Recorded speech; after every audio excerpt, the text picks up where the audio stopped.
Assalamualaikum warahmatullahi wabarakatuh. Saya akan menyampaikan materi mengenai game elements yang pertama, yaitu formal elements.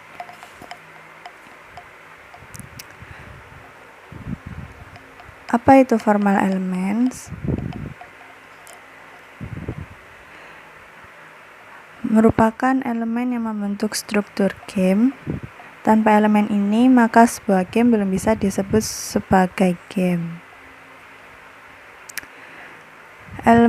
Formal elemen terdiri dari players atau pemain, objektif atau tujuan, prosedur, rules atau aturan, resource atau aset, konflik atau permasalahan, boundaries atau batasan, dan outcome yaitu capaian akhir. Yang pertama yaitu player atau pemain. Pilihan lain yang perlu dipertimbangkan saat merancang game adalah struktur interaksi antara pemain, sistem permainan, dan juga pemain lainnya. Yang pertama ada pemain tunggal versus pemain. Ini adalah struktur permainan di mana satu pemain bersaing melawan sistem permainan. Contohnya termasuk solitaire, Pac-Man, dan game digital permainan tunggal lainnya. Yang kedua, ada beberapa pemain individu versus game. Ini adalah struktur permainan di mana beberapa pemain bersaing melawan sistem permainan di perusahaan satu sama lain. Tindakan tidak ditujukan satu sama lain dan tidak diperlukan interaksi antara peserta atau diperlukan. Contohnya termasuk bingo, roulette, dan Farmville.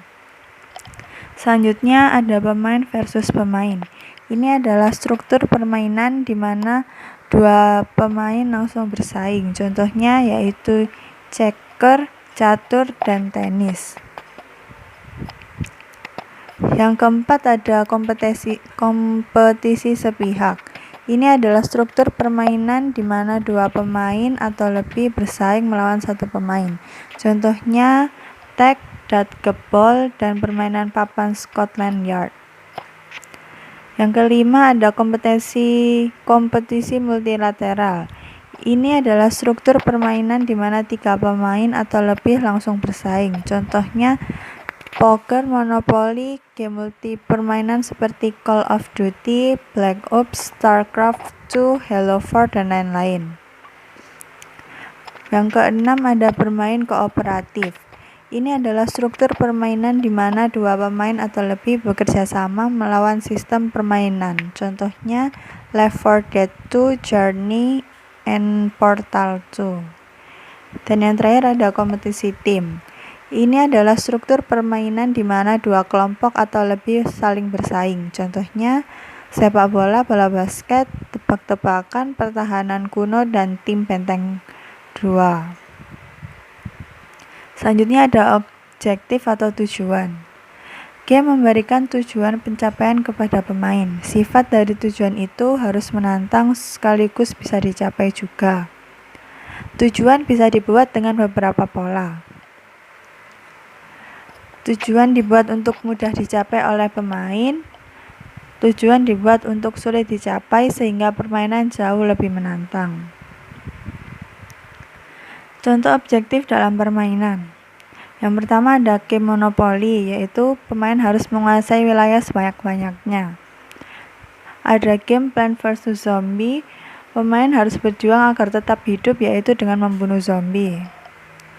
Selanjutnya yaitu Super Mario, melewati rintangan untuk mencapai tujuan akhir dan melanjutkan ke tempat rintangan selanjutnya. Selanjutnya adalah prosedur. Merupakan metode yang dipakai oleh pemain untuk mencapai tujuannya di dalam sebuah game.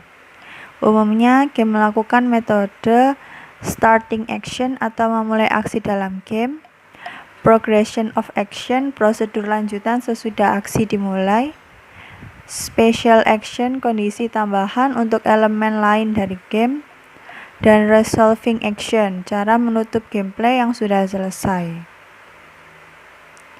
Selanjutnya ada rules atau aturan. Rules adalah aturan dari sebuah permainan. Aturan game non-digital yaitu aturan dibuat lebih gampang atau mudah dimengerti dan dihafal. Selanjutnya adalah aturan game digital. Aturan permainan dibuat lebih kompleks dan cenderung lama untuk memahaminya.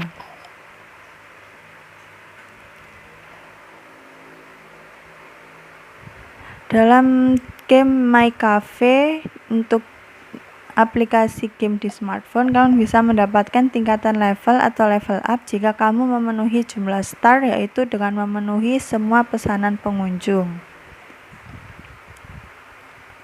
Selanjutnya adalah resource.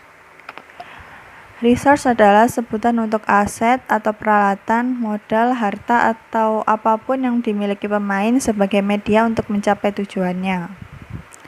Beberapa contohnya yaitu lives atau nyawa, unit, jumlah tertentu dari aset dan sebagainya, health, kekuatan yang dimiliki, currency, jumlah modal atau uang, action, kemampuan atau jurus khusus, power ups, kekuatan tambahan, inventory, cadangan penyimpanan, dan juga time atau waktu.